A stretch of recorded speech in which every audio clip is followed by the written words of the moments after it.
Welcome to Pragati idea. आज हम class 7th के हिस्ट्री के चैप्टर 3 जिसका नाम है दिल्ली सुल्तान्स, उसके कुछ मेन कीवर्ड्स को कवर करेंगे। चलिए स्टार्ट करते हैं। देखिए, हमारा फर्स्ट वर्ड है kingdom, the area of a particular ruler and is और हर कंट्रोल ओवर इट। यानी कि एक ऐसा पर्टिकुलर एरिया जिसके ऊपर किसी किंग का, किसी रूलर का कंट्रोल होता है, ही ओ सी, मतलब उसको हम उस एरिया को क्या बोलेंगे, किंगडम बोलेंगे। ओके, चलिए नेक्स्ट है चौहानाज।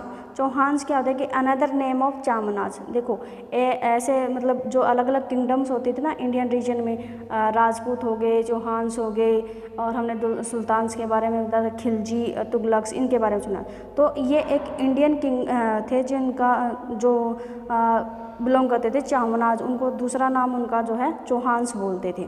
ओके, अब नेक्स्ट है दिल्ली वाल्स। दिल्ली वाल्स क्या होते थे, coins minted in Delhi the kingdom under Tomara Rajput. यानी कि जो तोमर और राजपूत के टाइम पर जो उनकी जो किंगडम थी ना, उसके टाइम पे जो क्वाइंस मेंटेन किए जाते, क्वाइंस जो बनाए गए थे ना, उनको क्या बोले थे, उनको दिल्ली वाल्स बोले गया था।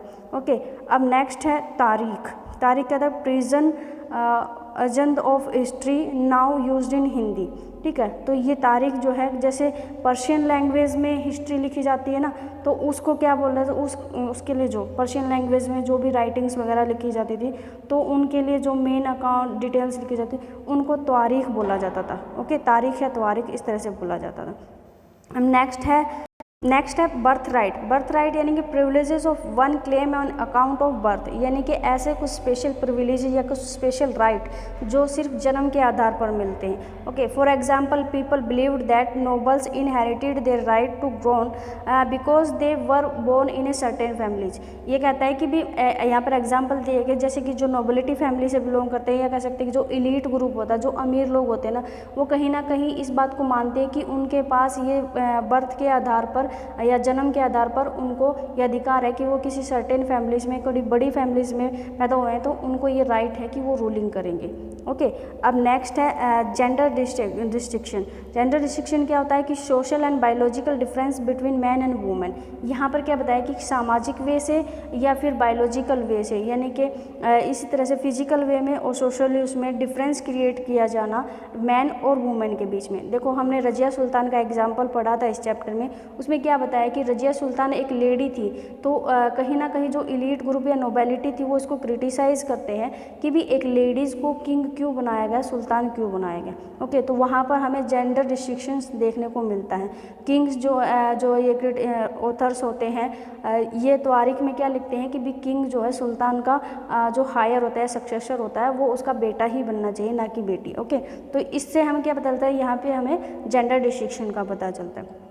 अब नेक्स्ट है गैरिसन टाउन्स। गैरिसन टाउन्स कहता है a town fortified with the settlement of the soldiers. तो एक ऐसा किला या एक ऐसा एरिया जो चारों तरफ से किले से घिरा हुआ है, बड़ी बड़ी दीवारों से घिरा हुआ है, और उनकी प्रोटेक्शन कौन करते हैं, सोल्जर्स करते हैं, तो उस एरिया को क्या बोलते हैं, गैरिसन टाउन्स बोलते हैं। देखो, हमने दिल्ली सुल्तान्स के चैप्टर में पढ़ा था कि भी जो सुल्तान्स है वो दिल्ली के कैपिटल को पहले एक सिटी बनाते हैं, उसके बाद में उसको एक ट्रेड सिटी बनाते हैं, मार्केटिंग के लिए, ट्रेड के लिए, व्यापार के लिए एक बड़ी सिटी बनाते हैं, और उसके बाद में वो क्या करते हैं, अपना गैरिसन टाउन बनाते हैं, यानी कि उसके ऊपर रूलिंग करना स्टार्ट करते हैं एक तरह से, और उसको चारों तरफ से बड़े बड़े फोर्ट्स बना के, बड़े बड़े किले बना के सोल्जर्स से उसकी प्रोटेक्शन करवाते हैं। राइट, अब नेक्स्ट है हिंटरलैंड। हिंटरलैंड कहता है कि the lands adjacent to a city और part that supply it with goods as well as services. तो एक जो गैरिसन टाउन थे, हिंटरलैंड क्या थे कि ऐसा लैंड एरिया जो कि सिटी या किसी ऐसे एरिया से, जैसे गैरिसन टाउन्स थे या बड़े बड़े जो सिटी हैं, उनके आसपास का जो एरिया होता है, वो उस एरिया को हम हिंटरलैंड बोलेंगे, और वहाँ से इन सिटीज़ में या गैरिसन टाउन्स में गुड्स एंड सर्विसेज जो प्रोवाइड करने की फैसिलिटी थी, वो वहाँ से उनको मिलता है। ओके, तो ये हिंटरलैंड है।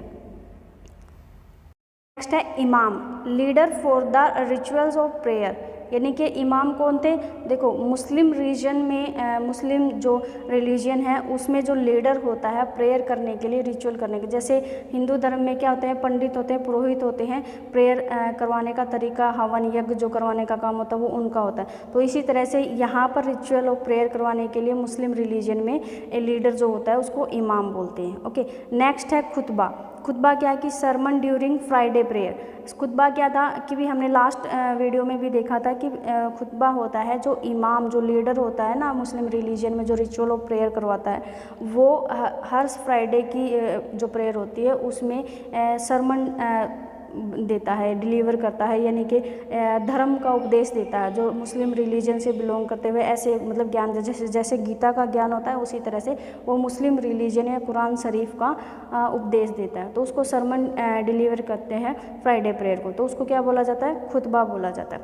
अब नेक्स्ट है किबला। किबला क्या कि the position of standing facing ratio during the नमाज। तो अब ये क्या है कि किबला एक ऐसी पोजीशन है खड़े होने की, स्टैंडिंग होने की, जब नमाज पढ़ते टाइम जैसे मुस्लिम जो धर्म के लोग होते हैं तो वो नमाज पढ़ते टाइम एक स्पेशल पोजीशन में खड़े होते हैं और एक साइड फेस करके खड़े होते हैं। तो जिस साइड वो फेस करके खड़े होते हैं और खड़े होके प्रेयर के लिए रेडी होते हैं ना, उस पोजीशन को क्या बोला जाता है? उस पोजीशन को किबला बोला जाता है।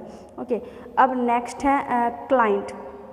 क्लाइंट क्या था कि the person who is under the protection of some other powers of the person a dependent on her।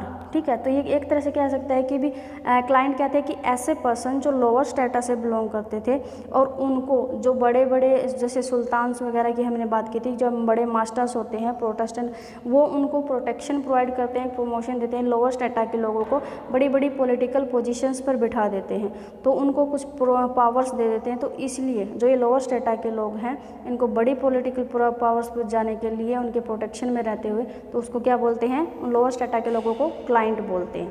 Okay, अब नेक्स्ट है इक्ता। इक्ता क्या है कि टेरिटरीज ऑफ वेरिंग साइज। तो इक्ता क्या था कि ऐसी टेरिटरीज जिन पर जो मिलिट्री कमांडर होते थे, सुल्तान्स क्या करते थे, अपनी पूरी दिल्ली सल्तनत को उन्होंने अलग अलग टेरिटरीज़ में डिफाइन कर दिया था और उन टेरिटरीज़ पर रूलिंग करने के लिए मतलब अलग अलग पार्ट्स में डिवाइड कर दिया था। तो उन पार्ट्स पर रूलिंग करने के लिए कौन थे? मिलिट्री कमांडर थे। ठीक है, तो जो ये एरिया जो है ना साइज़ के अकॉर्डिंग जो एरिया डिवाइड किया गया था तो उनको टेरिटरीज़ बोला जाता था और वो टेरिटरीज़ को क्या बोला जाता था? इक्ता बोला जाता था। ओके, अब नेक्स्ट है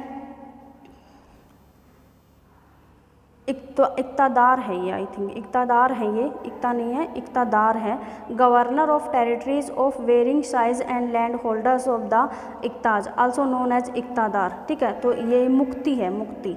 ठीक है, मुक्ति या मुक्ता या फिर इक्तादार। ठीक है, तो इनको क्या बोलते थे? ऐसे जो ये टेरिटरीज हमने बताया ना, इक्ता जो टेरिटरीज थी दिल्ली सल्तनत के अंदर अलग अलग पार्टीशंस में कंट्री पूरा जो दिल्ली सल्तनत डिवाइड थी, अलग अलग पार्ट्स में डिवाइड थी, उनके साइज़ भी अलग अलग थे। उन साइज़ के अकॉर्डिंग वहाँ पर गवर्नर्स मतलब अपॉइंट किए गए थे या फिर लैंड होल्डर्स जो हैं वो अपॉइंट किए गए थे।